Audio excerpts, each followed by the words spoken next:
بسم اللہ الرحمن الرحیم۔ فجر کی نماز کے بعد چھوٹی سی سورت 3 بار پڑھ لیں۔ سورج نکلنے سے پہلے گھر میں دولت کا ڈھیر لگنا شروع ہو جائے گا۔ محترم ناظرین، یہ وظیفہ بہت ہی طاقتور وظیفہ ہے۔ اس وظیفے کو کرنے والا کبھی بھی مایوس نہیں ہوتا۔ حضرت عائشہ رضی اللہ تعالی عنہا فرماتی ہیں، میں نے کبھی آپ صلی اللہ علیہ وآلہ وسلم کو کسی نفل کی ادائیگی کے لیے اتنی جلدی کرتے نہیں دیکھا جتنی جلدی آپ نماز فجر سے پہلے 2 رکعتوں کے لیے کرتے تھے، یعنی جلدی پڑھتے نہیں تھے، یعنی اس کی ادائیگی کے لیے آپ فکر کرتے تھے۔ حضرت عائشہ صدیقہ رضی اللہ تعالی عنہ سے روایت ہے کہ نبی صلی اللہ علیہ وسلم نے طلوع فجر کے وقت 2 رکعت نماز، یعنی فرض کی بات ہے، یہاں آپ نے 2 رکعت نماز پڑھنے کی شان کے بارے میں فرمایا کہ ان کو پڑھنا میرے نزدیک ساری دنیا سے زیادہ محبوب ہے۔ آپ صلی اللہ علیہ وآلہ وسلم نے فرمایا، جو آدمی عشاء اور فجر کی نمازوں میں آ سکتا ہے تو اس پر لازم ہے کہ وہ آئے، اگرچہ اسے گھسیٹ کے کیوں نہ آنا پڑے، یعنی گھٹنوں کے بل یا پیٹھ کے بل گھسیٹ کے ہی آنا پڑے تو بھی آئیں، لیکن آئے ضرور، کیونکہ اس لیے کہ جو شخص فجر کی نماز پڑھتا ہے وہ اللہ کی حفاظت میں آ جاتا ہے۔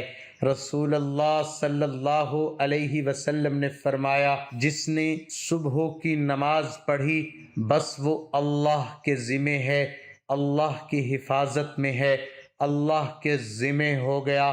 بس اللہ تم سے اپنی حفاظت کے بارے میں کسی چیز کا مطالبہ نہ کرے۔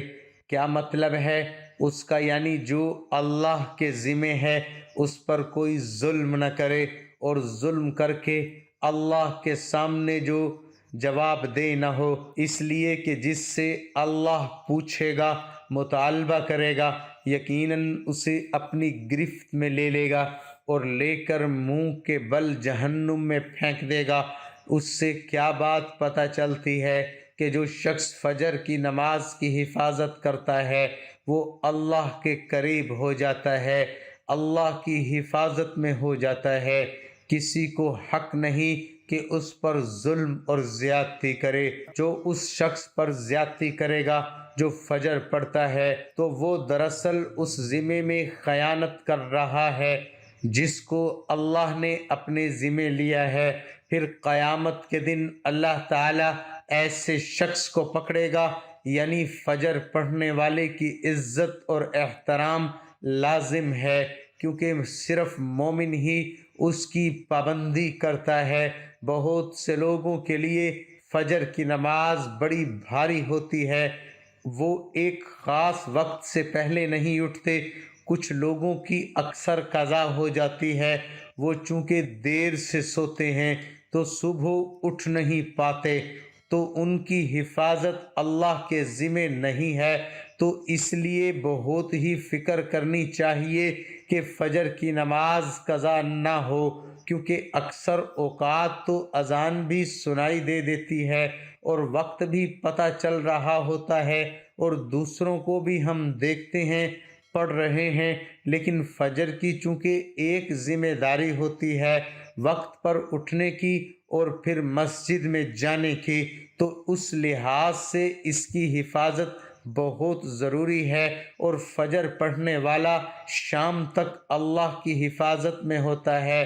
اس میں ایک واقعہ بھی آتا ہے، احادیث کی کتابوں میں کہتے ہیں کہ سالم بن عبداللہ بن عمر ابن عمر کے کیا لگے بیٹے اور حضرت عمر کے پوتے، یہ حجاج کے پاس بیٹھے ہوئے تھے۔ حجاج کے بارے میں سب جانتے ہیں کہ بہت ظلم کرتا تھا، تو حجاج نے ان سے کہا، اٹھو اور فلاں آدمی کی گردن مار دو، تو سالم نے تلوار اٹھا لی، کیونکہ اس کا حکم تھا مارنے کا، اور اس آدمی کو پکڑا اور محل کے دروازے کی طرف چل پڑا تو ان کے والد ابن عمر نے ان کو دیکھ لیا۔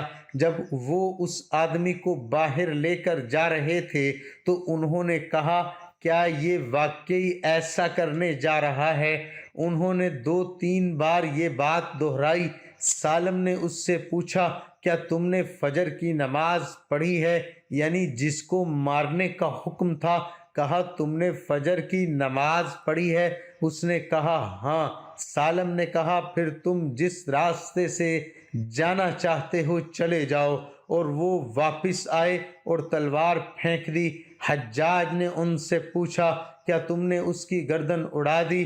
انہوں نے جواب دیا نہیں۔ حجاج نے پوچھا کیوں؟ سالم نے جواب دیا میں نے اپنے والد کو یہ کہتے ہوئے سنا ہے کہ رسول اللہ صلی اللہ علیہ وسلم نے فرمایا جس نے فجر کی نماز ادا کی وہ اللہ کی حفاظت میں ہے یہاں تک کہ شام ہو جائے۔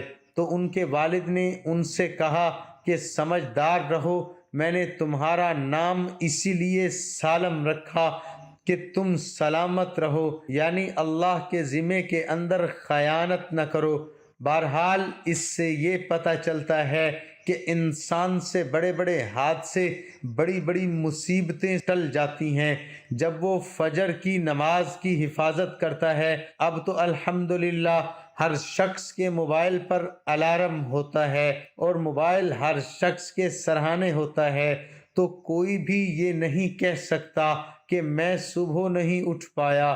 1 نہیں 2-3 الارم لگا لیں، 5-5 منٹ کے وقفے پہ رکھ لیں اس کو، کیونکہ جو شخص یہ 2 نمازیں پڑھے گا بخاری میں آتا ہے وہ جنت میں داخل ہوگا۔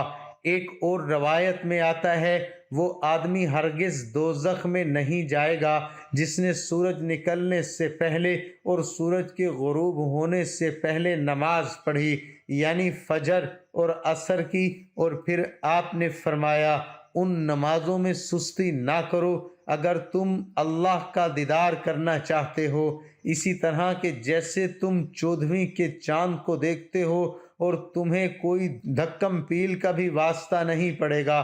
یعنی جو ان نمازوں کی حفاظت کرتا ہے وہ اللہ کے دیدار کے قابل ہوگا۔ اور پھر بعض اوقات لوگ رات قیام کرتے رہتے ہیں، آخری حصے میں سو کے فجر قضا کر دیتے ہیں۔ کیا ہے تہجد کے لیے اٹھے تھے، وہ آنکھ نہیں پھر کھلی۔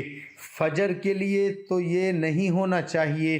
عمر رضی اللہ عنہ کہتے ہیں میں صبح کی نماز باجماعت پڑھوں یہ مجھے اس سے زیادہ محبوب ہے کہ میں ساری رات قیام کروں۔ ساری رات کے نوافل سے زیادہ محبوب ہے کہ فجر کی نماز جماعت کے ساتھ۔ ہاں منافق پر فجر کی نماز بھاری ہوتی ہے تو منافقت سے نکلنے کے لیے، نفاق سے نکلنے کے لیے اس نماز کی پابندی ضروری ہے۔ ابی ابن کعب کہتے ہیں ایک روز رسول اللہ صلی اللہ علیہ وسلم نے ہمیں صبح کی نماز پڑھائی، اس کے بعد فرمایا کیا فلاں حاضر ہے؟ لوگوں نے کہا نہیں۔ آپ نے پوچھا کیا فلاں آیا ہے؟ لوگوں نے کہا نہیں۔ آپ نے فرمایا بلا شبہ یہ 2 نمازیں منافقوں پر سب سے بھاری ہیں، سب نمازوں سے زیادہ بھاری، یعنی فجر اور عشاء، اور اگر تمہیں معلوم ہو کہ ان میں کیا کچھ اجر و ثواب ہے تو تم ان میں ضرور آؤ، خواہ گھٹنوں کے بل ہی کیوں نہ آنا پڑے۔ تو اس لیے خود بھی اور اپنے گھر والوں کو بھی، اپنے بچوں کو بھی اس کا پابند کریں۔ تو ناظرین اب چلتے ہیں وظیفے کی طرف۔ نماز فجر کے بعد اول و آخر 3، 7 یا 11 بار درود شریف پڑھیں گے۔ اس کے بعد 3 بار سورہ کوثر کو پڑھیں۔ 1 بار میرے ساتھ مل کر پڑھیں بسم اللہ الرحمن الرحیم انا اعطیناک الکوثر فصل لربک وانحر ان شانئک هو الابتر۔ سورۃ کوثر پڑھنے کے بعد آپ نے اللہ تعالیٰ سے دعا مانگنی ہے جو آپ کی حاجت ہے۔ اللہ تعالیٰ سے صدق دل سے دعا مانگنی ہے، صدق دل سے مانگی گئی دعا کبھی رد نہیں ہوتی، اور اس کے ساتھ نماز کا اہتمام لازمی کریں، کیونکہ نماز پڑھنا ہر مسلمان مرد اور عورت پر فرض ہے۔ اللہ تعالی ہم سب کو 5 وقت نماز باجماعت ادا کرنے کی توفیق عطا فرمائے، آمین ثم آمین۔ ناظرین، کمنٹ باکس میں اللہ تعالیٰ کے 99 ناموں میں سے ایک نام ضرور ٹائپ کریں۔